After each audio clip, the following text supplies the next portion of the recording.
The awakening, the first message from the stars, came on a Tuesday morning, interrupting every broadcast on Earth. Admiral Sarah Chun was drinking her morning coffee in the command center of Luna base when the transmission cut through their strongest. Encryptions like they were made of paper. The alien face that filled the screens was both beautiful and terrifying, with silver skin that seemed to shimmer and eyes like molten gold. People of Earth, the being spoke in perfect English, though its mouth moved strangely. I am High Overlord Kex Thul of the Zephyrian Empire. Your world has been chosen for integration into our domain. You have 7 solar rotations to surrender your weapons, disband your militaries, and prepare for colonization. Resistance will result in the complete sterilization of your species. The transmission ended as abruptly as it had begun, leaving Earth's leaders staring at static screens. Sarah set down her coffee cup with steady hands, though her heart was racing.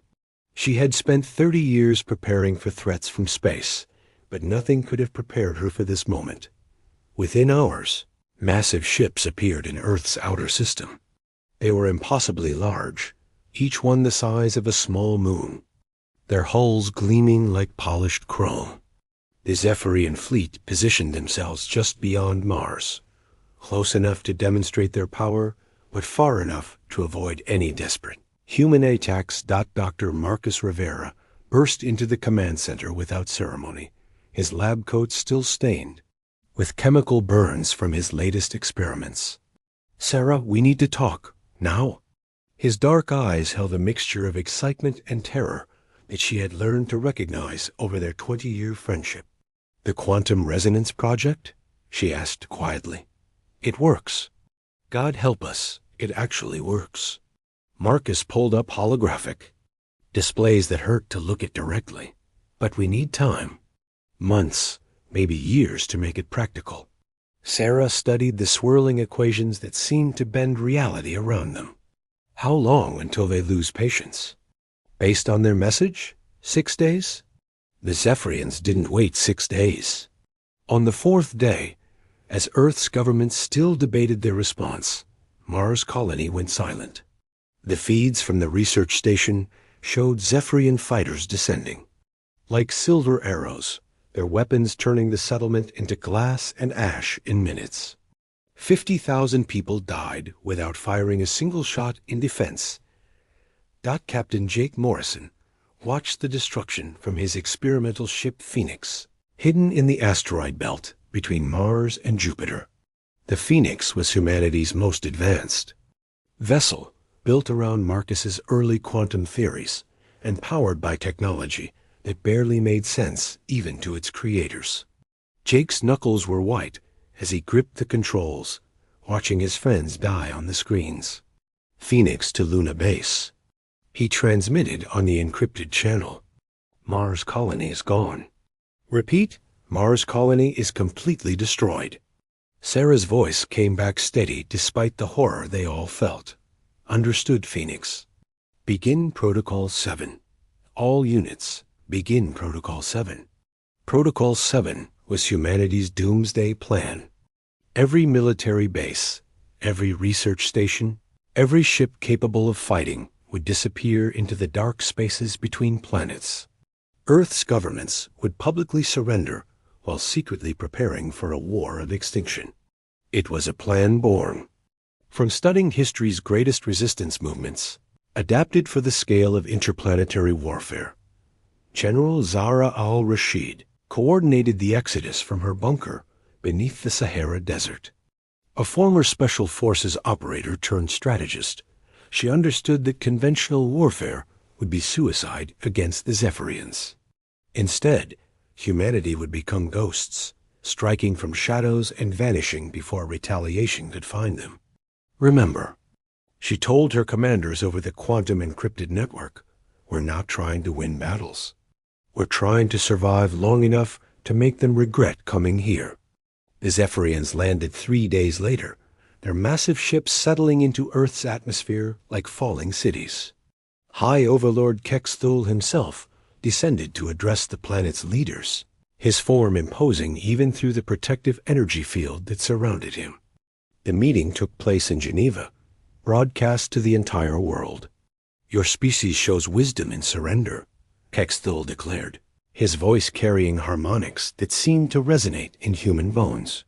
"The Zephyrian Empire has brought peace to 1,000 worlds. Your integration will be swift and merciful." President Martinez of the United Earth Coalition nodded with apparent resignation. "We accept your terms, Overlord. Humanity will not resist." But even as those words were spoken, thousands of humans were already moving through the shadows. Engineers were modifying cargo ships into weapons platforms. Scientists were turning children's toys into surveillance drones. Soldiers were learning to fight in zero gravity using tools improvised from mining equipment. Marcus worked frantically in his hidden laboratory, a converted asteroid mining station that officially didn't exist. The Quantum Resonance Project was humanity's only hope of matching Zephyrian technology, but it required resources that would take years to gather through normal means. That's when Sarah proposed something that should have been impossible. "We're going to steal a Zephyrian ship," she announced during a council meeting conducted entirely through quantum entanglement to avoid detection. "A small one, something we can actually study." The silence that followed was deafening. Finally, Jake's voice crackled through the speakers. "Sarah, their smallest fighters are the size of our destroyers. And that's assuming we could even scratch their shields." "We're not going to fight them directly," Sarah replied. "We're going to be smarter than that." The plan she outlined was audacious beyond reason. A small team would infiltrate a Zephyrian supply convoy, not to destroy it, but to plant Marcus's experimental quantum disruptors.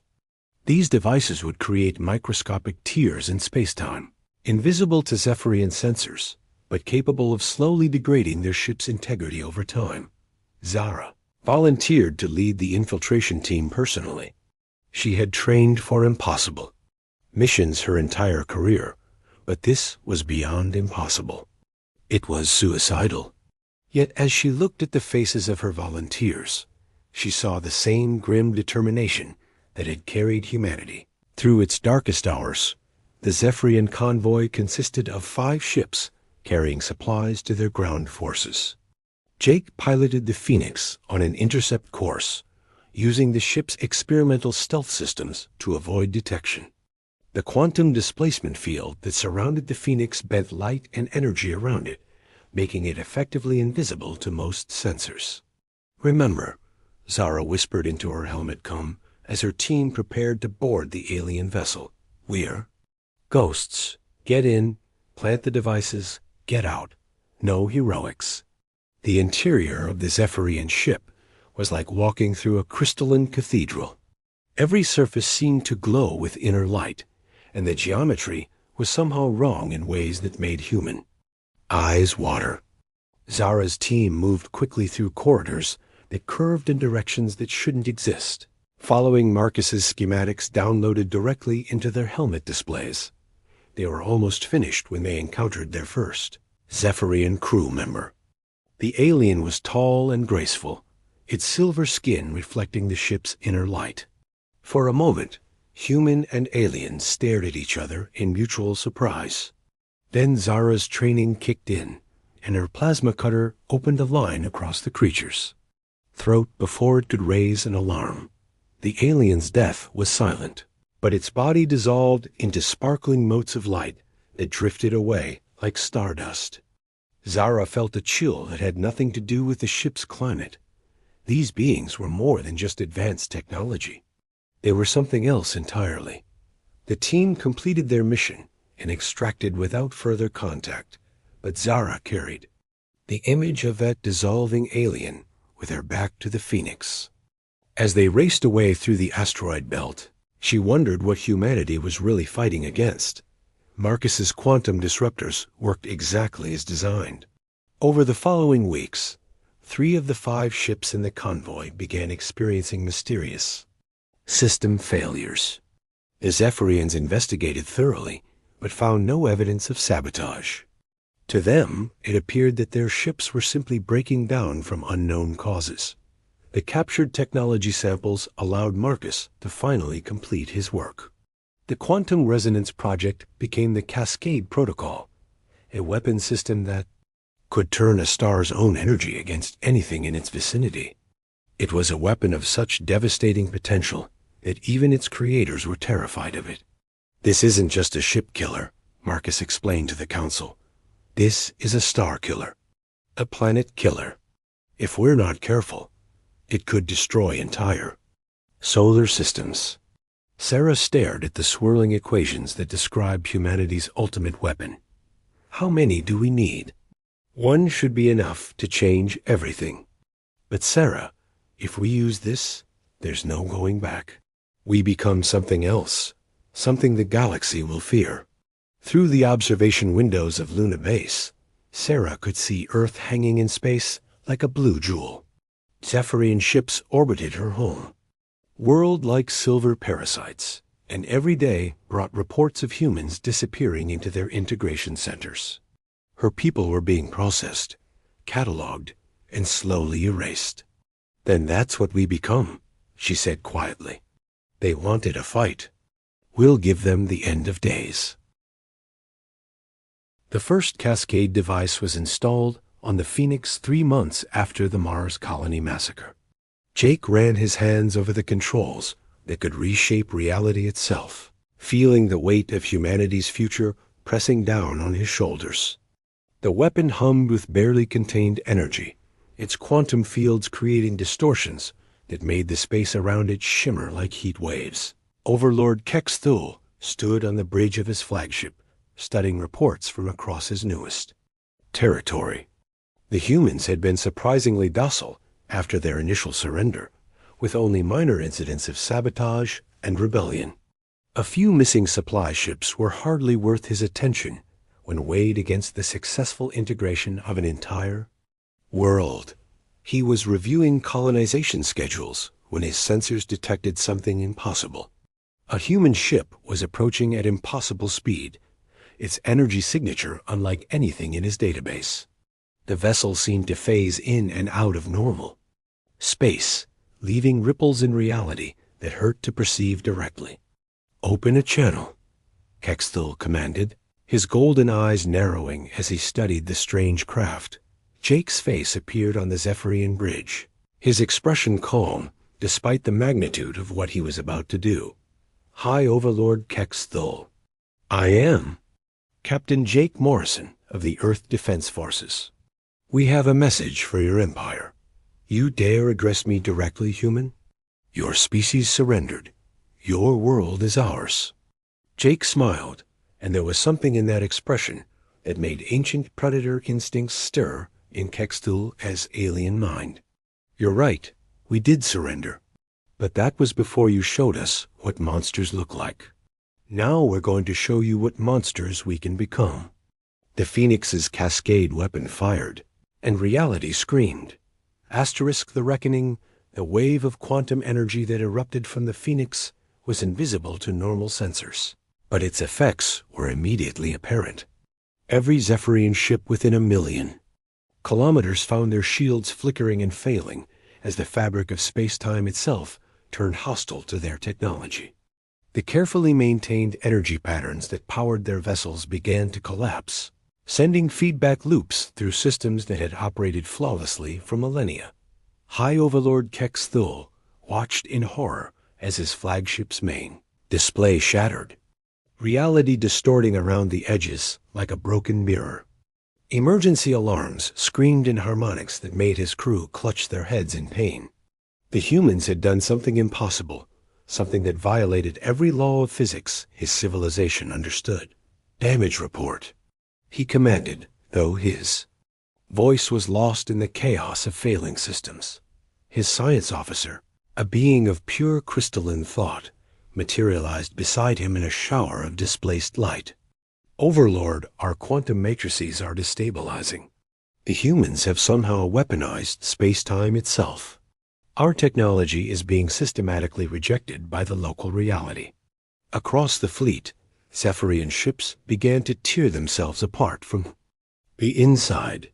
Their weapons, designed to reshape matter at the molecular level, turned inward as the quantum fields that contained them collapsed. Beautiful vessels that had soared between stars for thousands of years became twisted sculptures of melting metal and screaming energy. Jake watched the destruction from the Phoenix's bridge, his face grim. The Cascade weapon was working better than even Marcus had predicted, but the sight of dying ships filled him with a mixture of satisfaction and revulsion. He opened a channel to Luna Base. "Admiral Chun, this is Phoenix. The weapon is effective. Repeat, the Cascade protocol is effective beyond all projections." Sarah's voice came back tight with controlled emotion. "Understood, Phoenix. Begin Phase 2. All units, begin Phase 2. Phase 2 was the moment humanity stopped hiding. Across the solar system, ships that had been dark for months suddenly blazed to life. Modified cargo haulers dropped their stealth fields and began broadcasting targeting data. Mining platforms revealed themselves to be weapons batteries. Even civilian stations activated hidden armaments. But these weren't the primitive projectile weapons the Zephyrians expected. Every human ship now carried some version of Marcus's quantum technology. Disruption fields, reality anchors, cascade charges, and weapons that existed in theoretical physics. Textbooks rather than practical engineering manuals. General Zahra al-Rashid led the ground assault personally, her forces emerging from hidden bunkers across Earth's surface. They didn't attack the Zephyrian occupation centers directly. Instead, they targeted the quantum relay stations that allowed the alien ships to maintain their technology in Earth's now hostile spacetime environment. The Zephyrians had made a fundamental error in their understanding of humanity. They assumed that surrender meant acceptance, that a defeated species would remain defeated. They hadn't considered that humans were capable of transforming themselves into something entirely new. When faced with extinction, Dr. Marcus Rivera monitored the sea. Quantum cascade from his hidden laboratory, watching as reality itself turned against their invaders. The equations flowing across his screens described a transformation that went far beyond military tactics. Humanity was rewriting the rules of physics in their local space, making their solar system unsuitable for Zephyrian existence. "Sarah." He transmitted across the quantum link. "The cascade is spreading faster than predicted. We're not just affecting their ships anymore. We're changing the fundamental constants of local spacetime. In another 12 hours, their biology won't be compatible with our reality." Admiral Chun studied the tactical displays showing Zephyrian forces in full retreat. Ships that could still function were fleeing toward the edge of the solar system, abandoning their ground forces and their occupation infrastructure. It was a complete rout, but Sarah felt no satisfaction in the victory. "Marcus, what does this mean for us? What are we turning ourselves into?" The pause before his answer told her everything she needed to know. "I don't know, Sarah. We're in uncharted territory now. The quantum fields we've released are self-sustaining, self-modifying. We may have made ourselves into something that can't coexist with the rest of the galaxy." High Overlord Kexthul's retreat was the first defeat his people had suffered in 1,000 years of conquest. The remnants of his fleet gathered at the edge of humanity's solar system, their ships barely functional in the twisted space-time that now surrounded Earth like a protective barrier. His science officer materialized one final time. Its crystalline form flickering with instability. "Overlord, we must warn the Empire. These humans are not like the other species we have encountered. They do not simply resist conquest. They transform themselves into something conquest cannot touch." Kexthul stared back at the impossible realm that Earth's solar system had become. Space itself bent and twisted around the human worlds, creating geometric patterns that hurt to perceive. Energy moved in ways that violated causality. Matter behaved according to rules that existed nowhere else in the known universe. Send the warning, he commanded. Tell the Empire that humanity is not to be contacted again. Mark their system as a reality hazard. Let them remain in their self-imposed exile. But the warning came too late. The quantum cascade had spread beyond the solar system's boundaries, carried by the retreating Zephyrian ships. Every system they touched became infected with humanity's altered physics. Worlds that had existed peacefully for millions of years found their reality reshaping itself according to human will. Captain Jake Morrison brought the Phoenix home to a hero's welcome, but he could see the changes that victory had brought to his species. Children born after the cascade looked different, their eyes holding depths that seemed to reflect other dimensions. Scientists spoke casually of theories that would have driven their predecessors insane. Artists created works that existed in more than 3 dimensions. We won, he told Sarah during a private meeting in what had once been Luna Base, but was now something that existed partially outside normal space. But what did we win? Sarah looked out at Earth, hanging in space like a jewel wrapped in chains of twisted light. The planet's surface showed patterns that hadn't existed before the war. Geometric designs that could be seen from orbit but made no sense to human eyes. Yet somehow they felt right. They felt like home. We won the right to become what we choose. To become, she answered. They wanted to make us like them, to fit us into their empire. Instead, we made our reality unsuitable for anyone but us. General Zahra al-Rashid's final report contained recommendations that would have been unthinkable. Before the war, humanity needed to establish quantum barriers around their space to prevent their altered reality from contaminating the rest of the galaxy. They had become something that could no longer coexist with conventional physics. Dr. Marcus Rivera disappeared into his research, working to understand what humanity had become. His last public statement was both a warning and a promise. We are no longer entirely human, but we are still entirely ourselves. We have proven that evolution is not just biological. When faced with extinction, intelligence can rewrite the very laws that govern existence. Years passed, and occasional scouts from other civilizations would approach the boundaries of human space. They found barriers of crystallized mathematics, walls of living probability that turned back any attempt at contact. Inside those barriers, humanity continued to evolve according to rules they had written themselves. The Zephyrian Empire eventually fell, torn apart by cascading reality failures that spread from world to world. Other civilizations learned to avoid the regions of space where physics had been compromised by human will. Legends grew of a species that had refused to accept defeat, choosing instead to transform themselves into something that could not be, conquered because it could not be understood. High Overlord Kexthul spent his final years in exile, warning anyone who would listen about the dangers of underestimating a species' will to survive. His last words were recorded by his personal archive.